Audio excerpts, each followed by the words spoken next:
gents, and welcome to Bundy Bear's Shed. Well, the weather report. Look, it's been just hot and dry again.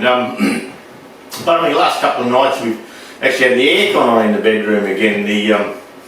It's sort of just getting a bit sultry, and today it's overcast. Today's Tuesday morning, and it's just a bit overcast, and they're thinking we're going to get showers, so that'll be okay. We do need showers. I've got the paddock slashed, and we've got a couple of green shoots coming through now, so a little bit of rain on top of that will help the paddock no end. The dams haven't got any more in them. They're starting to go down a little bit again, but look, that's how it is. We can't go complaining about that. The COVID-19 report. Look, we're all doing bloody well. There was one case in Bundy here, and a lady in the oral health unit coming from Indonesia, and look, she's well. She's gone home now. So in our area, to our knowledge at this stage, there's nothing. For those of you out of our state or out of Australia, the state borders in Australia have all been closed apart from essential traffic. So what that means is you can't go on holidays, you can't go camping, fishing, all that across the borders. But they're going to keep the couriers, and luckily for us, all the trucks are allowed through with freight. And so the corridors for freight are open. Pardon me, that's not the virus, eh? Asthma. But so look, as far as we're aware here at Queensland Tractor Spares, it's business as usual.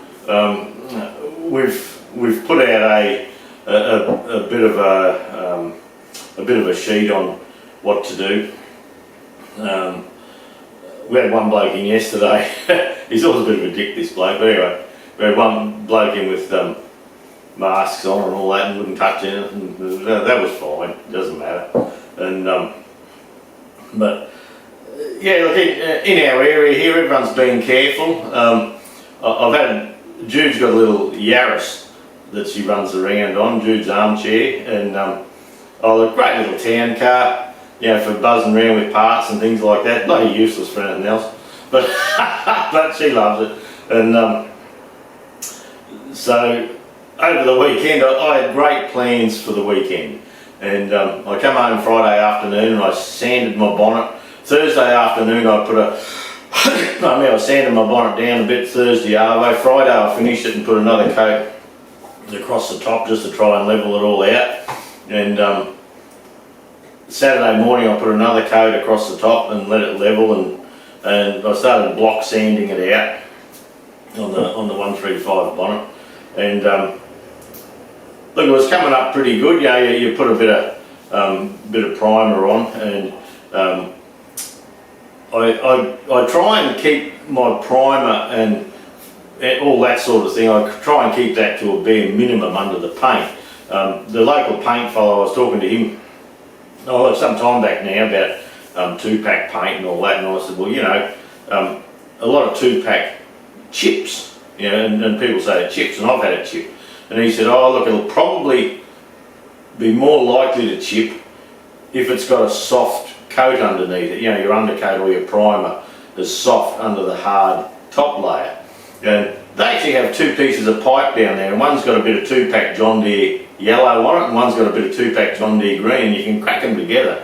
And that paint's bonded that well to that aluminium that it bends with the pipe. Yeah, it's a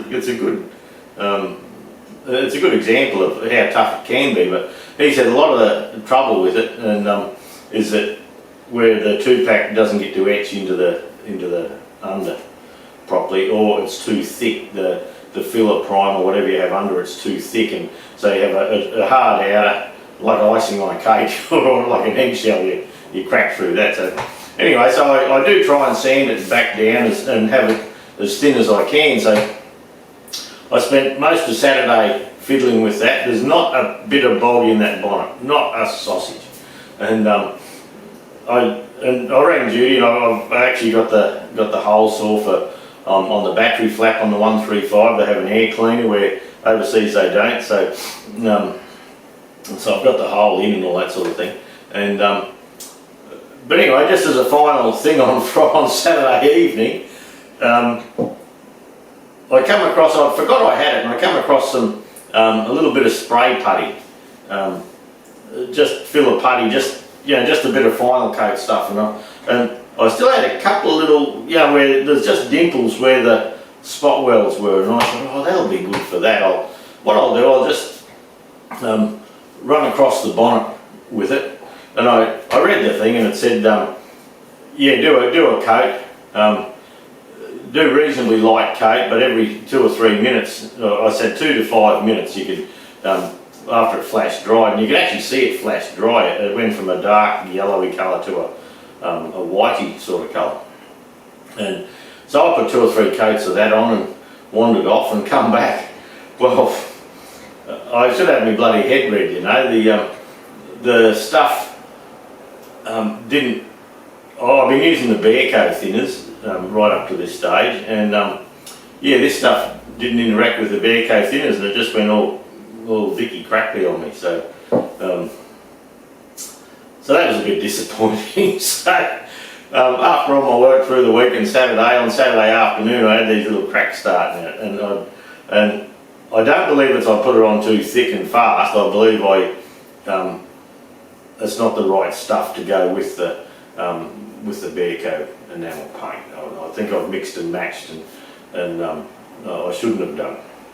So Saturday afternoon, before I went up the house, I started sanding it all off again. So look, it's only the top coat, the bottom coat's okay, but I'm still taking it right back. I'm just not going to take any chances. So I thought, oh well, there's the bloody Saturday wasted. I was just annoyed with myself that I bloody let it happen, because I should have clicked, and thinking back to that putty, I had it for a car, and it was probably a lacquery thing and something, but I didn't say that on the tin. It didn't mention that at all. So anyway, that's a bloody rookie error on my behalf, and the bonnet's not painted yet. Perhaps this week I'll get up it again, and I'll redo what I did last week. But yeah, look, it's looking good. There's no filler. I've got it all sanded and filed and all that nicely, and I'm pretty confident that it's going to come up looking nice when I finally get my shit together.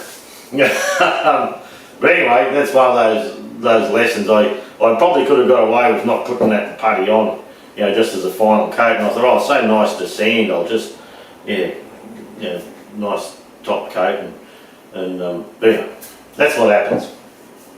So, pardon me. So the thing was to get the bonnet ready Saturday and paint it Sunday if I could, but that just didn't happen. So Judy's birthday was on Sunday, so and with all this coronavirus and all that around, I told her, she often likes to go to the markets and have a snoop around and get a few veggies and things like that, and I said, look, I wouldn't be going to bloody markets. There's people everywhere. There's a lot of Asians with food stalls, and people. It's bloody people at those markets are thick as hairs on the cat's back. They bump into each other and bloody carry on. I said, Jude, I just wouldn't be bloody going. And so she decided, nah, bugger it, she'd stay home. So Mum was rattling me chain about getting some boxes. Where Mum and Dad used to live in the retirement home, the old fella had a heap of boxes. He wasn't allowed to dig a garden, but he's allowed to put boxes with gardens, and because he's in care now, Mum's been cleaning every bloody thing up, and I've got to clean the back veranda now. We need to pressure clean this now. We need to get all those boxes of your father's. Oh, what a mess it is! And anyway, probably didn't give the poor bugger any peace. But anyway, Dad's doing well.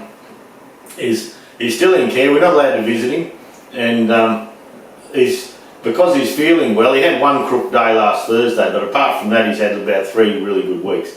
And because he's had 3 really good weeks, he's getting a bit bored, and he's looking to go to church and all that sort of thing. That the church has been their lives, my parents, and but anyway, the churches are shut now. There's no one's allowed to go to church, and the social clubs and that they'd go to, they're not allowed to go there either at the moment. So Mum went and saw the people at the admin at the old folks home, and said, would it be alright if she took Max out for a drive? And I said, oh, they'll have to have a talk about it. And she said, well look, she said, I'd like to take him out for a drive. And she said, what if we agree not to hop out of the car? You know, we just go for a drive, go and look at some scenery and have a look around the area. Just go for a drive, just for the sake of it. So anyway, they come back and said, yeah, look, that's fine. Stay in the car, don't touch anything, don't go interacting with people too much. You know, try and be sensibly aware of what's going on. So anyway, they got out for about an hour and a half for a drive and had a muesli bar down looking over the river and had a yarn and mucked around. So he got out a bit. I'll ring him again today because Sunday afternoons I've been trying to get up there, but we're not allowed at the moment. And so with Jude's birthday and a little Yaris, the daughter of Dell come over and they mucked around the garden. Once I come home from Mum's picking up all these boxes and all this sort of stuff, the daughter was on her way over to spend the morning with Mum in the garden. And they had a nice time in the garden, pruning the basil and all this sort of stuff. And but anyway, Jude's little Yaris, it's a 2008 Yaris, and it's got about 115,000 k's on it. It never gives a spot of bother normally, but she's noticed lately, she got to Mum's a while ago and had a quarter of a tank of juice, and it wasn't picking the fuel up. And so once I turned up and had to fiddle around and the bloody thing went like a beauty. But and so we worked out there's something wrong with the fuel pump in the tank. So through the week Jude bought the fuel pump system, and it's a fuel pump and a screen and a little pipe for around $250. And so I thought, well, her ass isn't out of that car much. I said to her Sunday morning on her birthday, I said, look, while you and Adele are in the garden, I'll try and change this fuel pump over for you. And while the car was still for a minute, because there's never a day that it's still. And so anyway, I pulled the fuel pump out, and I had to buy the spanner the other week. They got a big nut in the fuel tank to get it out. And I watched a YouTube video and they're just tapping it out, and one bloke said, don't tap it out, you can crack the nut. So anyway, I talked to the local people last week because I knew the job was coming up, and I bought the proper spanner, or what I thought was the proper spanner, but it wasn't. And you have 3 prongs that come out and sit into the nut. And anyway, I actually had to get the 1mm grinding disc and cut them down thinner to fit down over the nut better, and then it only just did it. But we got that out and put the new fuel pump in, and bloody thing was running like a hairy goat. And it's had a dash light on it for ages, and she's been saying to me about it, and I scanned it, and it had come up that the cam position sensor, or the cam angle sensor, was playing up, had an open circuit. And I was thinking, yeah, bullshit, because it runs. You can run it, but look, I put the fuel pump in, it runs shit out. I pulled the fuel pump out again, and there was a little O-ring, there's a little tube comes down from the top, and there was an O-ring around there. And with the new pump, it was sitting down inside, and I thought that was okay, but pushing it down, I'd cut the O-ring. So I pulled it out, put a new O-ring on the stem this time, and pushed it up, and yep, no worries, away it went. But I noticed that it was idling very low and had a rough idle, so I had a look, put the scan tool on, it still said about this cam angle sensor, and so I had a look, and behind the alternator here's this little sensor, and here's a wire broken, it had been hit with something.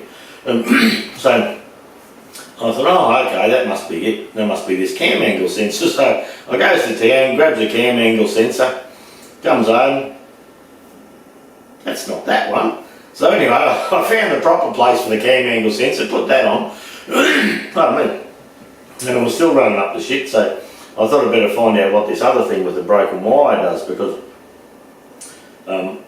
in some of these things this has to be good for oil pressure for that. So what had actually happened was the variable valve timing solenoid was playing up, and that's where this little wire was, and it had been hit sometime with a rock or something, and it broke the little thing off the top. So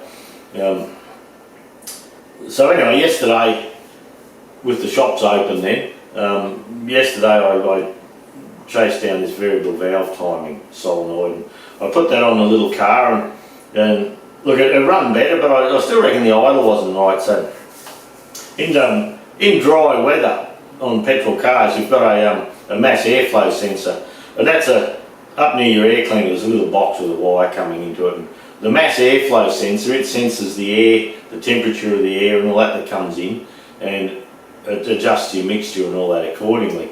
And if they get dirty, it can give you a low idle. Yeah, an idle's lower than it should. So I pulled that out, and even though we serviced it, the air cleaner was beautifully clean. Because we had such a dry period of time there, the little wire that comes out on it was dirty on one side. So I got a bit of brake cleaner and all that, and I cleaned all that up, and look, it's just blow it on and blow it off sort of thing, and away it went, and put it back in. It runs like a charm. So I just checked it all this morning before I came to work, and it's fine. So my weekend, as it was, I was going to paint my bonnet, didn't do that. I got Judy's car fixed, but then by the time I mucked around the fuel pump in the morning, then I had trouble work I had to do, fiddle around with it again. You've got to pull the seat out and all that sort of thing. And then, yeah, a young bloke come over for Jude's birthday, and we had a couple of friends, you know, Jude's best friend come over. And yeah, we had a few drinks and a bit of a yarn on Sunday evening. Well, that was that done. And yesterday, I was chasing around after this variable valve timing solenoid, which I found. Repco had one, $218 normally, I think. And we put that on, so that's got that car fixed and all done. So as for time in the shed and all that, there just bloody wasn't any. So easy as that. But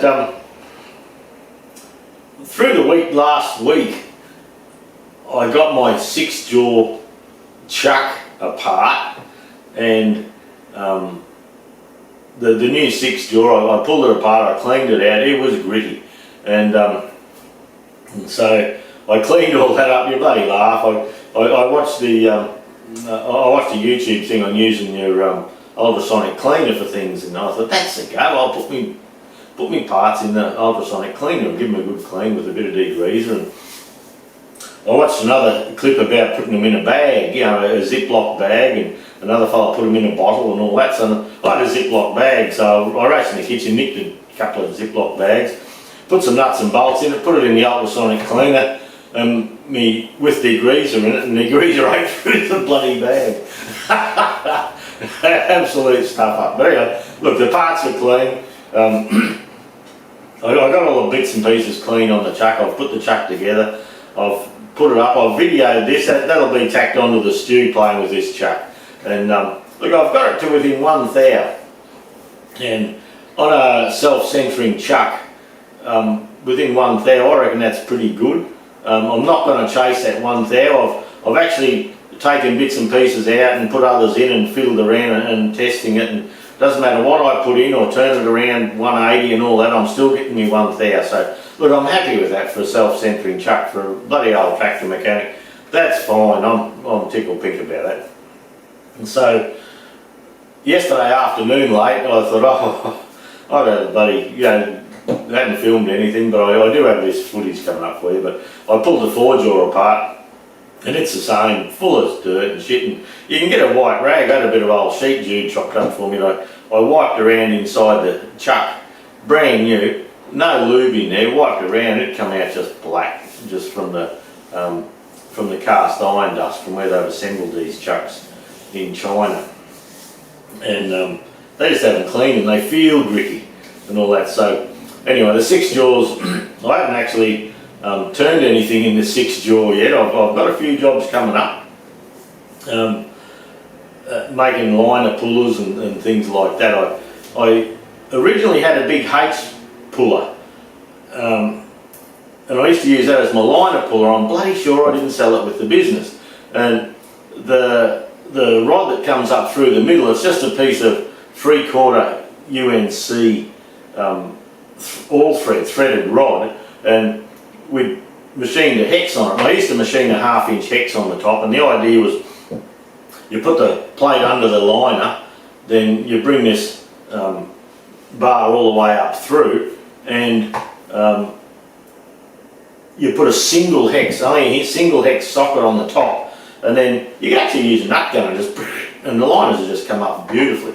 And but anyway, the boys used to use a double hex socket, and they'd round this thing off, and it used to shit me off no end. I said, use a single hex socket. Oh fuck, you know. Anyway, I've got an example at home. Actually afternoons this week, I'm going to try and build this puller. But the big H piece on top there, I cannot find that. I looked high and low. I probably spent 2 hours chasing around the shed yesterday and where I thought it was, and it's not there. So I just can't. I'll be looking for it for days on and off. And I found me a bit of threaded rod, and I thought it was with that, but the puller's not there. So I don't know what I've done with it. And so anyway, I've got a big hunk of disc that's about 7 inches across. So I'm just going to use that, tap a thread in there to do that. And I've got a couple of plates to make for the bottom of the liners. I sold all that with the business, so I haven't had cause to do this job since I'd sold all the stuff. So now I'm just going to make a few things and gear up for the way we go. As for we got a bit of response for the. I haven't looked this morning yet, but we got a bit of response for which tractor you would like to see us do up with our Sparex parts. And at the moment, the TEA 20 is 2 votes ahead of the Ford 4600. Now, I still have to have a look here yet and see. I spoke to Sparex last week about which way we go. On the FE35, it's just hardly registering at all. We got 4 votes so far. But look, like I say, I haven't had a look this morning. The liner puller and all that sort of thing, that's going to be part of this. That's why I'm looking at doing it. But with the arrangement with Sparex, I've given them a list of what I'm expecting to use over the next 6 months, and they said, well, that's fine. They just want to put it out in dribs and drabs, like monthly instalments sort of thing, so that they just haven't got this big hit, which is understandable. I'm certainly happy with that. So what we do, I was hoping to get me 135 bonnet done. I can pull the 135 out of where it is, and because I can drive it, I can drive it around the paddock now, no worries at all. And that leak's fixed too, that fuel leak. I checked it the other day, it's done. So I can shift it out of the bay where it is, because that's a good bay for working on tractors, and we can get another tractor into that bay and not clog up the whole system. But what I've decided to do is do 2 projects. So, and the reason is the TEA 20 job, the engine job, it's a little job. It's 3 or 4 days work maximum, and I can rattle the head off and do things like that, and that without splitting the tractor. We're not going to split the tractor, we're going to take the bonnet off, fuel tank off, manifold off, and put an in-frame kit in. So we're not going to do the main bearings or anything like that. It doesn't need that. So it's just going to be a demonstration on how to fit an in-frame kit into a TEA 20. So that means we keep the tractor together, the engine doesn't come out on a stand, we fit the liners in situ. So I've never done a video on that. I've never done a TEA engine video. I had mine done before. So we're going to do that, and we're also going to start on the Ford 4600. I need to get it in the shop. I need to have a shuffle, but my plan was to have all the tractors where they were going to be and wander around and show you what was happening, but yeah, the shit hit the fan. So it didn't quite happen. But so look, we're going to do two, and the Ford is a lot bigger job. It's going to take a few resources. If the shop can stay open here and we're not made to shut because of any corona bullshit, we'll be able to go ahead with that. The TEA 20, we can definitely go ahead with that. We're going to, part of the TEA 20 is we're going to do the head, just because we can, and we'll put a valve kit through it with valves and guides and just a few things like that. So so there's two engines coming up. I've got to make the sleeve puller for the TEA. The Ford is a dry sleeve, a parent bore block, so we actually have to bore it out, but how we're going to get the pistons out of that block after being sitting in the open for years, I have no idea. So that'll be an interesting exercise on its own. So stay tuned. I'll tack on the actually what I'll do this week I think is we'll do the stew in two parts, because we're running it 26 minutes now. To have a chat part about like we're doing now, that'll be part one. The 6-jaw chuck, I may put that out as a separate video just because we're filling up. But yeah, so that's it with the tractors, unless I've hopped on YouTube this morning and something's changed. But we've decided to do the TEA 20 in-frame kit, so I need to get the liner puller finished for that. Waterhouse Ford on their YouTube channel, they made a liner puller. Well, it's the flashiest liner puller I've ever seen. The work's a treat, so yeah, good on them, Gordon and Oscar. And mine's not going to be that flash, but it's going to work. And I've even found a little thrust bearing to put on the bottom that I've never had. So I'm going to video the machining up and making this this liner puller too, just if I can bloody stay in my shed. So anyway, look, thanks for dropping by everyone. That's going to be it. I will get that 6-jaw video out today or tomorrow. And yeah, well, it's sort of interesting. It's a job on its own. So, but anyway, look, thanks for dropping by. We'll catch you next week. Hopefully I've got a bit more info on what's going on, and I should have a good bit of machining coming up. So we'll catch you next week, eh?